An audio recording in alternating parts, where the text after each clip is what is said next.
Good morning, guys! So, today, nandito kami sa Gimpo International Airport and it's Monday today, May 4. Then, ang aga namin dito sa Gimpo Airport, guys. Kasi nga, ang flight namin is 6 a.m.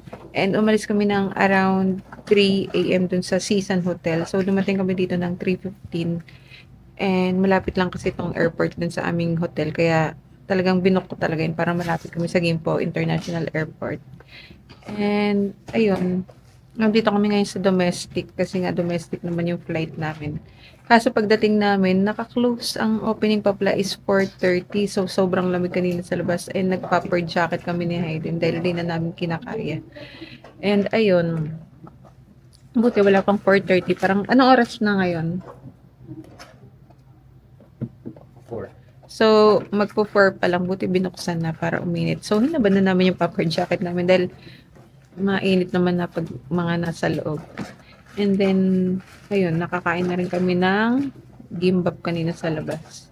And ngayon, parang close pa yung mga check-in counter. But we'll figure out kasi ang aming airlines ay Air Seoul. So, ayun. Waiting kami here. So, yun lang yung tandaan nyo guys. Kung meron kayong early flight na domestic flight dito sa Gimpo International Airport, ang opening pa nila is 4:30 PM. Lalo na kung malamig. Hindi mo talaga kakayanin sa labas kung manipis lang ano mo. Buti na lang meron akong to the rescue yung puffer jacket na ila and puffer jacket ni daddy na din ako sinuot ko. Ayun lang. Basta 4:30 AM yung opening nila. Siguro binuksan na lang din kasi nga may mga tao na.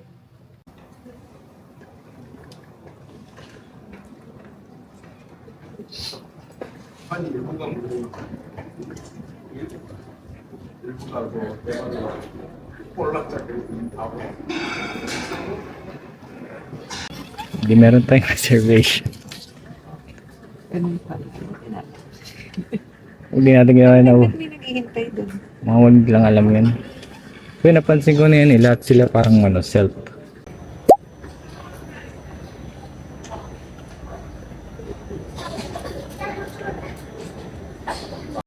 Dahil na kami mag-check-in guys kanina ng around 4:30. And then ngayon pumila na kami. Hindi pa open yung counter ng Airso. Pero pumila na kami kasi mahaba dahil na 6 a.m. yung flight namin. And anong oras na? Around, teka lang anong oras na ba? It's 4:51 na. So, ayun. Pumila na kami dito. And mahaba na rin kasi pila.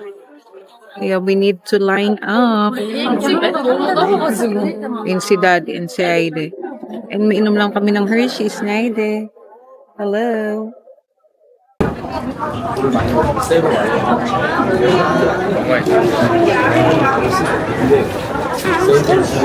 Oh, masama. Usok ka konti. Hindi pa.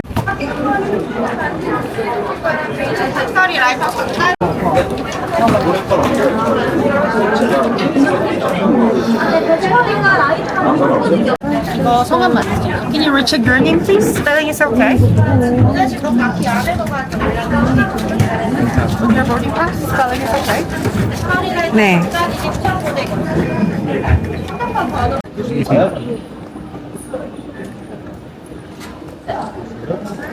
Ganun sa kanila.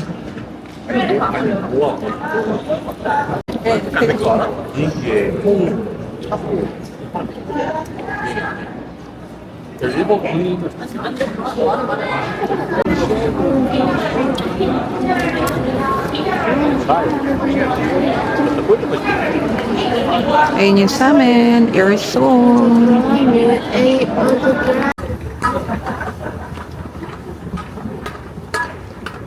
Pali. For the scientific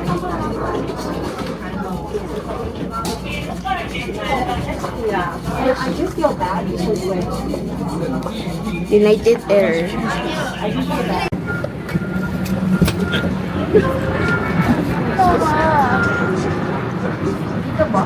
Ne. No. 좌석 벨트는 양쪽 고리를 끼워 몸에 맞게 조이고 풀 때는 뚜껑을 들어 당겨주십시오. 끈을 머리에 맞게 조여주십시오. 바다에 내렸을 때 사용하는 구명복은 좌석 밑 Basta lindol. Ang grabe na lindol. Ayan na. Jeju Air, ready for takeout. Opa, opa. Ayan na. Oh, oh grabe. Oh grabe. Ready for takeout. Wow. Tuloy tayo sa Korean Air. Ayan na. Girl. Ayan na. Wow.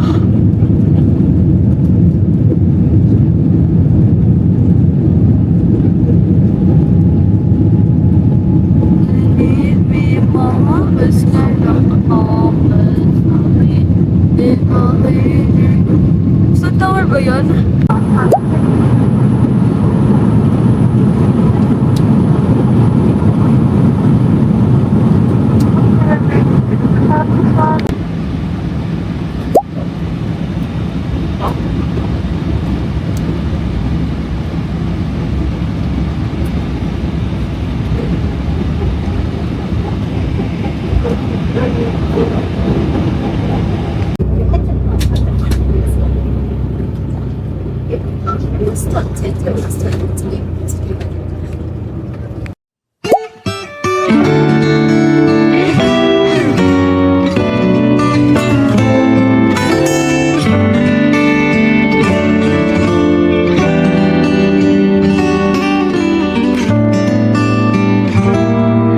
따스한 바람이 불어오는 날엔 포근한 미소로 나를 또 반겨주던 그대란 사람 Touchdown, Jeju!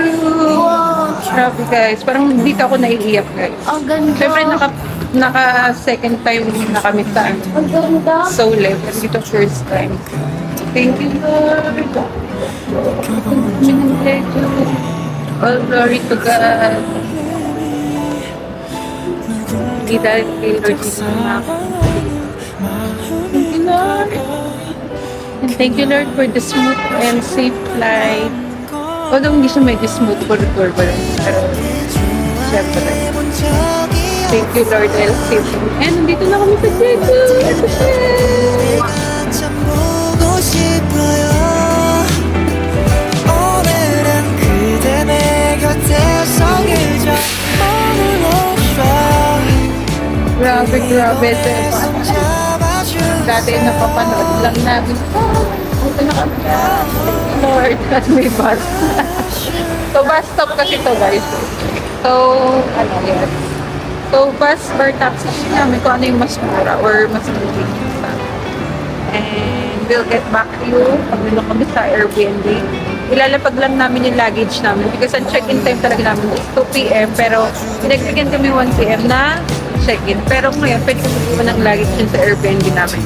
And babalik kami dahil nag-rent kami ng car kasi dito sa Jeju.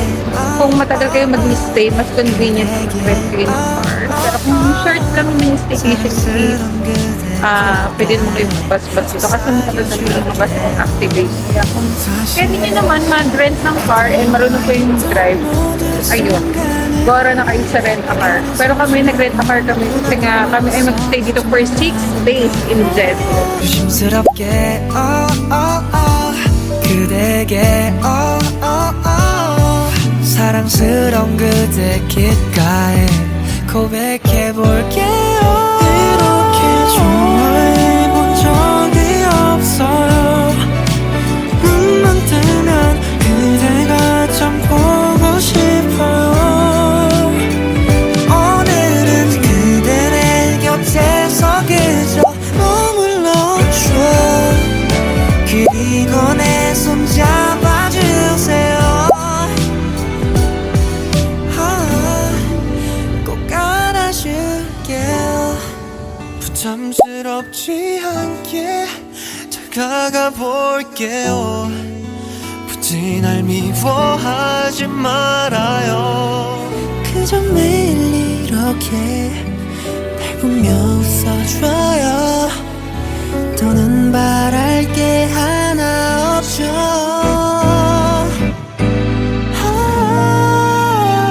이렇게 좋아해 본 적이 없어요. 눈만 뜨면 그대가 참 보고 싶어요. California? Oo, parang ganun din yung vibes, California. Wow.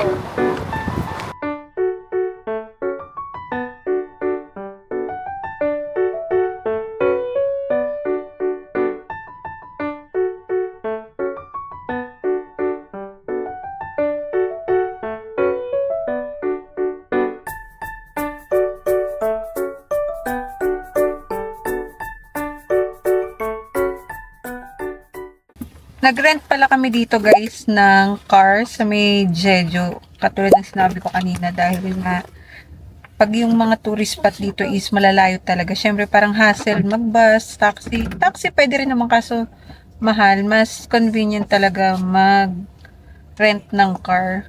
And affordable din naman yung mga rent ng car nila dito eh. Parang sa Philippines lang din naman. Minsan nga may mas mura pa lalo na kung mga spring season. May nakita ko 500 per day lang.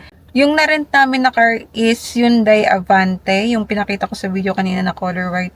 Then, hindi na kami nag-ano ng luggages dito kasi baka bawal. Kaya iniwan muna namin dun sa Airbnb. Pwede lang dito is 2 luggages. Since 3 yung ano namin, maleta. Kaya hindi pwede. Tsaka baka, alam mo na, imbis na nakasakay na lang kami dito ay baka bumalik pa kami dun sa Airbnb. Kaya mas magandang dun na kami sa Airbnb. Tsaka pag-aaralan pa ni Daddy yung navigation dito ng car. Syempre, hindi kami dito first time lang. Although marunong naman mag-drive, syempre, iba yung mga rules and mga maps ng driving dito sa Korea and dito sa Jeju. Pero pag dito naman sa Jeju is maluluwag naman yung daan, lalo na sa mga tourist spot. Maluwag siya. Dito lang sa may mismong city, kasi nga maraming neighborhood dito. And busy yung lugar na to dito sa may Jeju City. Pero dun sa mga malalayo, katulad ng Sogwipo, yun yung siguro yung mga maluluwag. Let's see. Papakita naman namin sa vlog kung maganda yung mga tatahakin naming landas. Charing. Landas. Kaya dito napili namin sa Safe Rent a Car dahil wala siyang deposit. Unlike sa ibang mga rent a car dito sa Jeju, magda-down ka ng around 12,000 to 14,000 in peso. Refundable din naman yun. Deposit lang kasi yun. In case na may mga damage. Ganun.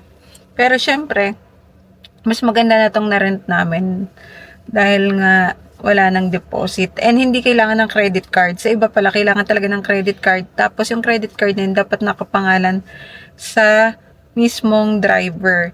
Eh, since wala rin credit card si Daddy, ako may credit card. So, yun. Buti na lang talaga. So, blessed kami na ito yung nakuha naming car. And yan yung napag-book namin na rental company. Yung Safe Rent a Car.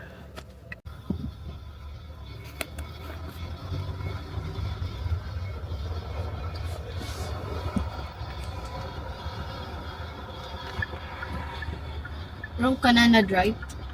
Marunong naman si Daddy kasi yung mga rules dito kasi ng driving. Mga ng lugar to. We are so nice. Dito tayo sa airport. Sabi, bawal ang U-turn. Pero pinapa-U-turn ako nito. Ano? Or baka straight ka. Dito. Forward.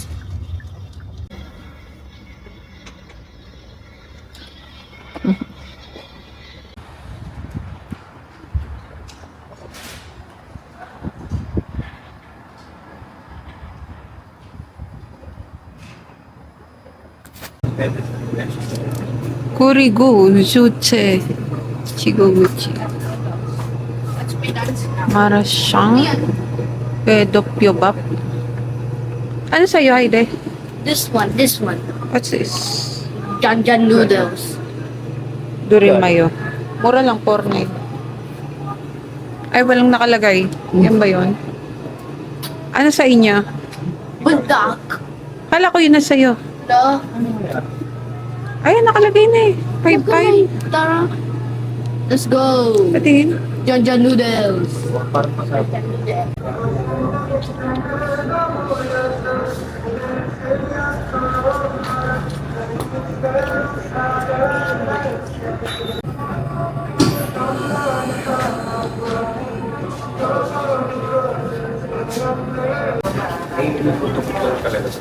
Ah, meron.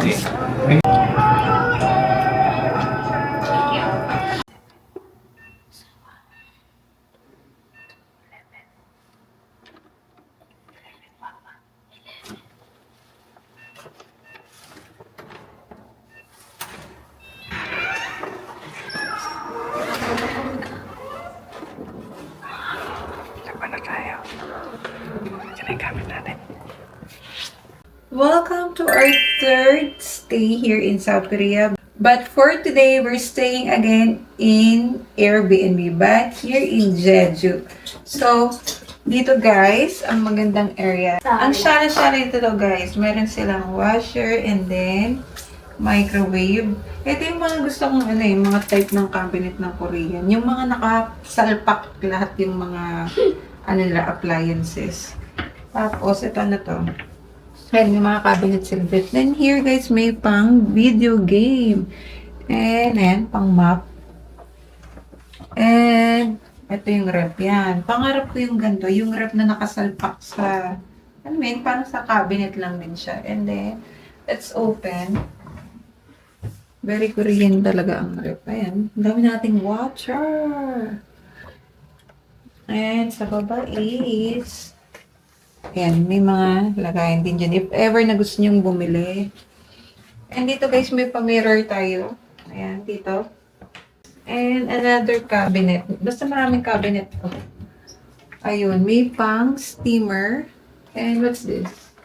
What's this? A pillow. Hindi ko alam. Basta yan. Oh. Parang sa pinan yata yun. And ito merong mga comforter and kumot. Ito pag nagpa-plancha rin yata to. Hindi, pang ano yata yun, sampayan. Ang sampayan pala yun, guys. And dito naman, meron tayong mini kitchen. Ang aesthetic talaga ng nito. Ng room nila. And look at the kettle. Diba? Very white and beige ang atake ng Airbnb natin. So, wow. Taray ng... And ang ating mga...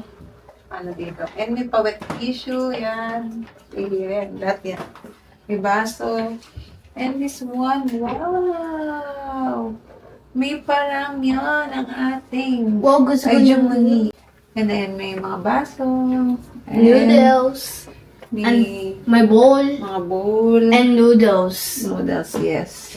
Janjan noodles. How about this one? Wala. Ano yan? Yung pinaka-exhaust fan pag nagluluto ka dito sa Ay, may what is induction. Okay. And dito meron tayong mga pangluto. Ayan, may mga cooking pan. May oil na rin, oh. Buti pa dito may oil. Tsaka may bread, ano tawag yan? Toaster. Bread toaster. And then dito meron din tayong rice cooker. Wow! Talagang kompleto dito, guys. Wow, very Korean. And then, wow! May mga pa-coffee sila, oh. wow. Wow, Ang star. bait-bait talaga ng ating Airbnb host. Ayan, plain mga soy sauce, coffee, sugar. Sugar ba to? Himal, raya. I'm not sure. Tapos, ayan. Baka ito yung sugar. And everything. And dito, what's this? And dito, guys, mga tissue-tissue lang. Ayan. Mga plastic. Meron din sila nito, guys. Alam niyo naman sa mga K-drama lagi nating nakikita to. So, dito ma-experience mo talaga yung K-drama vibes. Like, may ganito sila. Ito yung pag may tao sa labas ng door mo. Or, makikita mo kung sino kunwari ito. Try natin na. Kasi syempre, hindi ko alam yan. Dun sa first Airbnb namin, meron nito. Pero, yun, nagamit ko na. Syempre, magkaiba ng brand eh. Let's share. What's that? Ayun. Kita mo na yung labas. Ayun yung labas. Yung harap kasi namin is office eh. So, kung kung kunwari culprit, pwede kang tumawag sa police siguro. Ito kasi parang police yung icon yung chal. Menu. May menu rin. Ano yung menu? Wala. Basta yun na yun. So, pag close siguro ito. No? Ay, hindi ko alam, guys. Ay, open yata yun. Pang-open pala yun. No? Ayan, pag-close yun na rin. Siguro na-open ko yun. I-lock na lang ulit. And ito yung kanilang controller sa floor heater. Ayan. Kasi nakalagay, this is a floor heating. So, ayun lang, guys. And ito ang ating mini dining table. Ayan, may pa-tissue. Parang pag may, kala mo may kadate ka lang, ganyan. Pag may kadate ka. Di ba? Kauray. Ito yung Airbnb namin na, super aesthetic ang vibes. Kasi yung first Airbnb, although, maganda yung, yung style. Pero hindi siya masyadong modern. Dito talagang parang, parang hotel vibes na, kasi masyado siyang aesthetic. And then, yun nga, yung pangalawa kasi hotel. So, itong atin, pang third, stay natin. And dito, meron tayong bed. So, kasya siguro kami tatlo dito. And ayan si Heide. May paano dito, pagpa-morning breakfast in bed. And may pa-ilaw dito. Pag pinatay ilaw, let's try. Yun, may pa-ilaw, di ba? I closed the curtains. Open muna natin. And ayan, may mga pa-wall, sila dito. Even to. And curtain. And nandito naman ang ating TV. Pa-TV ni Mayora. And ayan, may mga pa-frame, may mga dito, pa-design. What's this? I don't know kung ano yan. May lock eh. So, tinda na tayo sa ating balcony. Let's come. From here. Let's go outside the balcony. Ang arte. So, dito naman, guys, if meron tayong balcony. Ayan, wow! Makikita mo ang scenery ng road street ng Jeju. Jeju Sea o Jeju City. Yan. And then, may pailaw din dito. Siguro sa gabi pwedeng buksan yan. Yes. Hindi ka paputupo ka lang, di ba? Paputupo ka lang ito. Pakape-kape lang. Habang nakatanaw sa maingay na Jeju City. And dito may ganito talaga sila dito, guys. Para siyempre sa mga mosquito or any insects. Okay. Yung nakalagay dito the terrace has an automatic lock function. You may be placed on the terrace. And yeah, be careful. So bawal ka rin mag-close ng terrace if ever na nasa labas ka. Ganon din yung sa first Airbnb mo. So hindi mo siya pwedeng isara ng nasa labas ka sa may automatic lock. So dapat open lang siya kung nasa labas ka. So be careful nga daw. So, that's it for today's room tour ng aming Airbnb. So, gusto ko na rin to kahit hindi naman siya ganun kalaki, pero super linis niya and aesthetic yung vibes. Saka, malapit siya sa mga, talaga, mga restaurant. Sobrang, dami talaga dito. Mga US25 convenience store, iba-iba. Halos nandito lang, super lapit lang. And yung bus stop nandito din, ang lapit niya. So, napaka-accessible niya sa lahat. So, ayun lang guys. Then, siguro bukas na lang kami gagala. Magpapahinga muna kami for today. Bye! Don't forget to subscribe in my YouTube channel, guys. Para mas madami pa tayong magawang mga travel vlogs. Bye! Mwah!